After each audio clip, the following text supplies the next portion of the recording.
साईं, मैं सबसे छिपा सकता हूं, पर आपसे नहीं। तेजस्वी तो बदलने से रही, पर मुझे डर लगता है कि कहीं प्रहलाद भी उसकी तरह न बन जाए।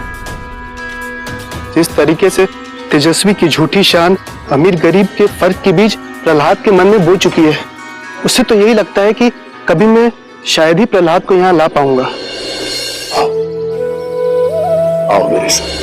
कई साल पहले यहाँ एक मुखिया हुआ करते थे। उनका बेटा जब छोटा बच्चा था, तब शुरू में गांव के दूसरे बच्चों के साथ दोस्ती करने में, उनके साथ घुलने मिलने में हिचकिचाता था। फिर उसने विद्यालय जाना शुरू किया, उन बच्चों के साथ कुछ समय बिताया। आखिरकार वो उन बच्चों का दोस्त भी बना और गांव का हितैषी भी। क्या था उसका नाम? केशव। समय बहुत सारी चीजें बदल सकता है केशव। अपनी नियति से कोई नहीं बच सका है। मालिक हमें जहां पहुंचाना चाहता है, पहुंचा ही देता है। लेकिन साईं, क्या तेजस्वी ज्यादा से ज्यादा समय अपने मायके बंबई में रही है, और प्रहलाद भी अधिकांशतः उसी के साथ, अपनी आई के साथ ही रहा है। इसीलिए वो बंबई को ज्यादा करीब से जानता है, शिरडी को नहीं। और परिवर्तन रातों रात नहीं होते, समय लगता है। ठीक वैसे ही जैसे एक पौधे को मिट्टी से निकालकर दूसरी जगह लगाओ तो समय लगता है उसे जड़ पकड़ने में। हमें उसे सींचना पड़ता है, खाद डालनी पड़ती है, और पौधे को नए परिवेश के साथ तालमेल बिठाने के लिए हमें समय देना पड़ता है। साईं, मुझे संदेह है कि उसकी आई ऐसा होने देगी।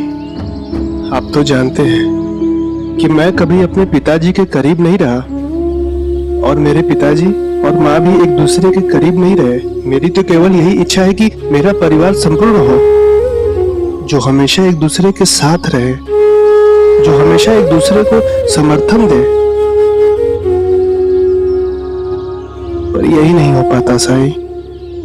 केशव, तुम भूल रहे हो, तेजस्वी की हालत एक उखाड़े हुए पौधे की तरह ही है।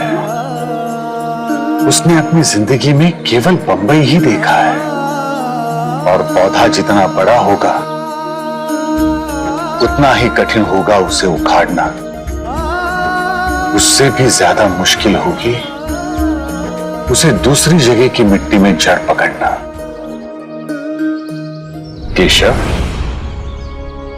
अगर तुम्हें शिरडी छोड़ के बंबई में बसना पड़े। नहीं साईं, मैं ऐसा कभी नहीं कर सकता। मैं शिरडी छोड़ के कभी नहीं जाऊंगा। तो फिर तेजस्वी से यह अपेक्षा कैसे कर सकते हो तुम? साईं, आपके कहने का मतलब है कि?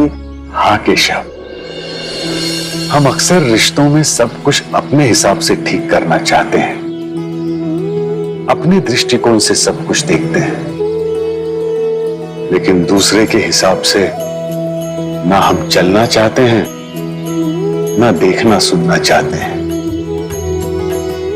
हम ये बात भूल जाते हैं कि हर रिश्ते को निभाने के लिए एक चीज आवश्यक होती है,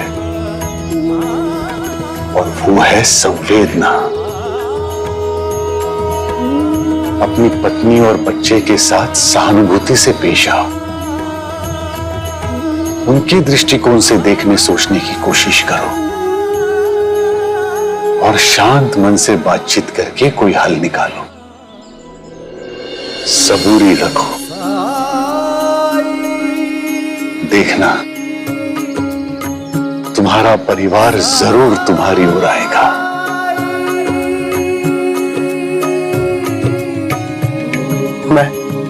मैं समझ गया साईं। राम जी भला करें।